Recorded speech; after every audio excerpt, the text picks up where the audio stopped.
the middle section of the song, we've reached the triangle, the pinnacle. It's going to get a little bit heavier, and it's slightly atonal.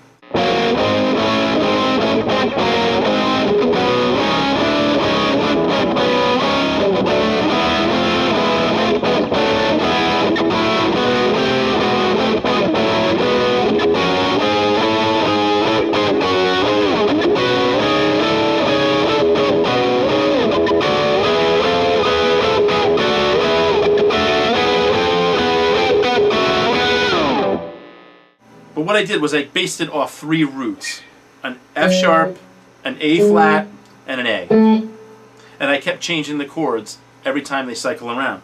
So the first cycle is going to be all major chords. So F sharp major, A flat major, and A major. So like that. And then the next set of chords is going to be an F sharp sus4. They're all sus4s. So,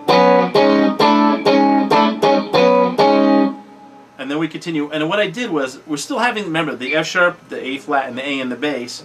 Now I took a D chord, an E, and an F with those roots. And they're basically just inversions of those chords.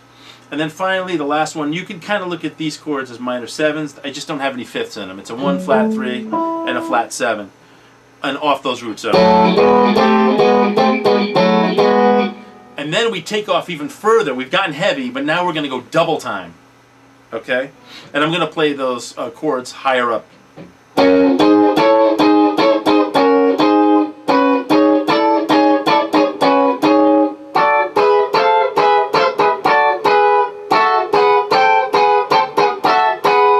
So that's how those are played.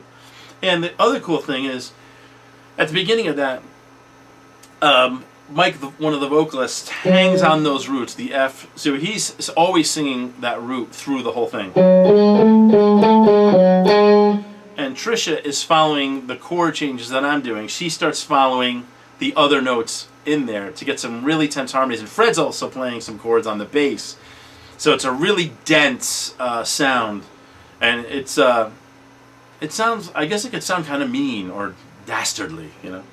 So she basically follows the notes. She follows the thirds in the first chord.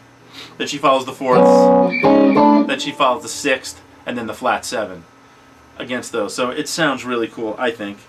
Then basically we drop back and we're coming back down. Okay, we go right back to.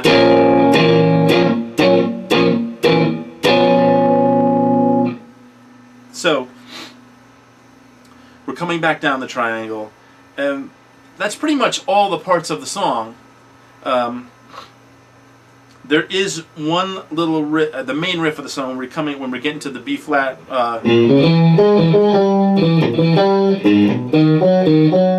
And then we go to this augmented thing to bring us back to the intro.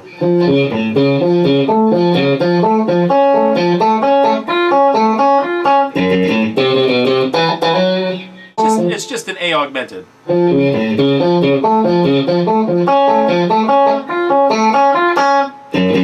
then back to the F sharp. The only difference is at the beginning of the song, as I said before, we start off clean and quiet, where we just go to the heavy part of the intro. We immediately go to distortion and drive it home, because I didn't want it to come down again. I just wanted to get this, but I didn't want it to bring it too far down. So anyway, I hope that you got something out of this as far as structure and ideas and creativity. And again, I suggest that you develop your own ways of looking at the chords, sounds of chords, sounds of rhythms, lyrics, different ways to, you know, bring across the lyrics. Another thing about the composition, what I hadn't mentioned prior, is that I based parts of it off the story of Rumpelstiltskin. And there's actually a poem from Rumpelstiltskin, but I changed all the words in it to fit what I was doing. But it was all to add another layer to it. And I think it's nice to come from different angles too, and different perspectives to add layers and make it more interesting. Because if people happen to listen, you know, if we can go back to the old days when people just kept listening to songs over and over and trying to, you know, really hear new things in it all the time. It makes it more interesting for that type of a listener, you know, maybe a music connoisseur. And I think maybe that's who I might be attempting to please. I mean, first of all, I'm always attempting to please myself, and I think that's the most important thing that a musician can do, is do art for yourself. Don't do it for any other reason. I mean, say it the way you want to say it. It's your perspective. It doesn't need to be, no one needs to tell you how to do it. But I hope, again, that I can give you some ideas on how to develop what you're doing so we can hear your voice. You know, I mean, that's one great thing about music that I love, that when I go see, you know, if you saw Frank Zappa, you see that voice. If you go see Alan Holdsworth, you see that voice. If you see Wayne Krantz, you hear his voice. I don't want to hear someone else's voice. I want to hear their voice. And if I have a student, that's exactly what I want to see. I want to go hear his voice. That's what makes us all unique. It's our fingerprint. And it's so important to have that, because really that's what it's all about. So continue on your journey.